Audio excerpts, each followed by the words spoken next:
परिचय। हे जैकी, यह देखो। यह गेंद जैसा दिखता है, लेकिन यह असली गेंद नहीं है। फिर यह क्या है? हैरी, यह फुटबॉल की छाया है।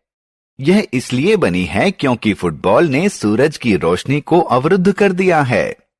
इसलिए आओ, अब छाया और इसके बनने के बारे में कुछ जानते हैं।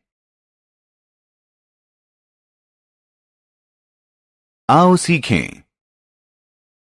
छाया को पहचानना, छाया के निर्माण का कारण बताना, प्रकाश के स्रोत के आधार पर छाया की दिशा जानना। छाया। नमस्कार दोस्तों, सबसे पहले यह चर्चा करते हैं कि छाया होती क्या है। दरअसल छाया एक अंधेरा क्षेत्र होती है जिसका निर्माण किसी वस्तु द्वारा प्रकाश के अवरुद्ध हो जाने के कारण होता है।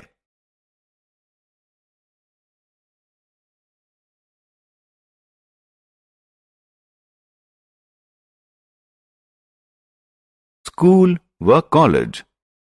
यह स्कूल है। पिताजी, यह वही स्कूल है जहां मैं रोज पढ़ने आता हूं।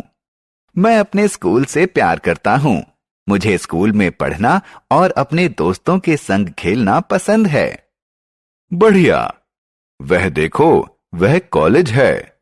जब तुम बड़े हो जाओगे तो उच्च शिक्षा के लिए कॉलेज जाओगे।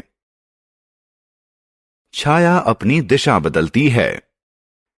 आपको यह जानकर आश्चर्य होगा कि प्रकाश के स्रोत की दिशा बदलने के साथ ही छाया की दिशा भी बदलती रहती है। उदाहरण स्वरूप, जब सूरज पूर्व से पश्चिम की तरफ जाता है तो पेड़ों की छाया बदलती रहती है। दिन भर में कभी यह छोटी हो जाती है, कभी बड़ी हो जाती है। आओ देखें यह कैसे होता है। सुबह के वक्त छाया। जैसा कि हम सब जानते हैं कि सूर्य पूर्व में उदय होता है। सुबह सूर्य पूर्व में होता है, इसलिए चीजों की छाया पश्चिम की तरफ बनती है। अब जरा इसकी लंबाई देखो। ज्यों-ज्यों सूर्य पश्चिम की तरफ बढ़ता है, छाया का आकार बदल जाता है।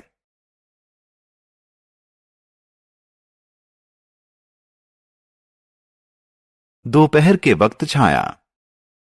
यह दोपहर का वक्त है और सूर्य सिर पर है। क्या आपने इस पेड़ की छाया पर ध्यान दिया? पेड़ की छाया अब छोटी हो गई है।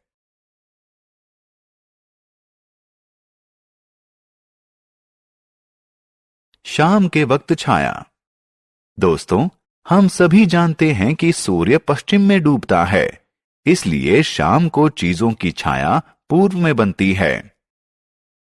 इसलिए दोस्तों, हमने देखा कि जैसे जैसे सूर्य अपना स्थान बदलता है, वैसे वैसे किसी छाया का आकार भी बदलता है।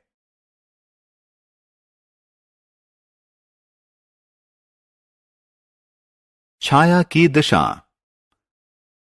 हे दोस्तों, क्या आपने ध्यान दिया कि छाया हमेशा प्रकाश के स्रोत के विपरीत दिशा में बनती है?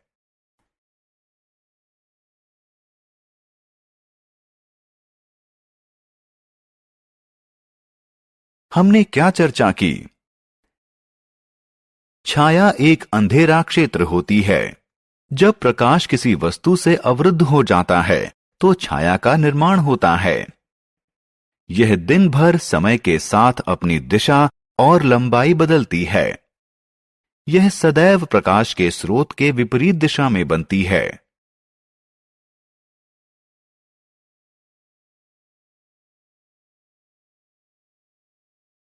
हमने क्या चर्चा की? हमारे चारों तरफ के सभी स्थान और लोग हमारे पड़ोस में शामिल होते हैं।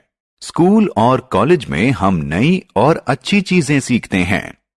हम बाजार से विभिन्न सामान खरीदते हैं। लोग डाकघर के माध्यम से पत्र भेजते और पाते हैं।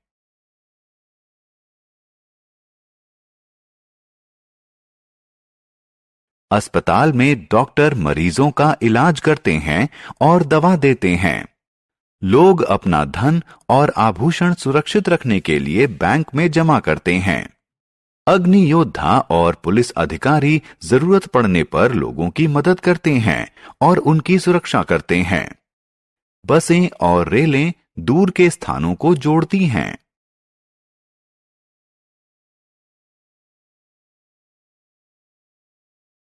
Thank you for watching. Subscribe for more fun lessons. Happy studying. Check the description for the notes.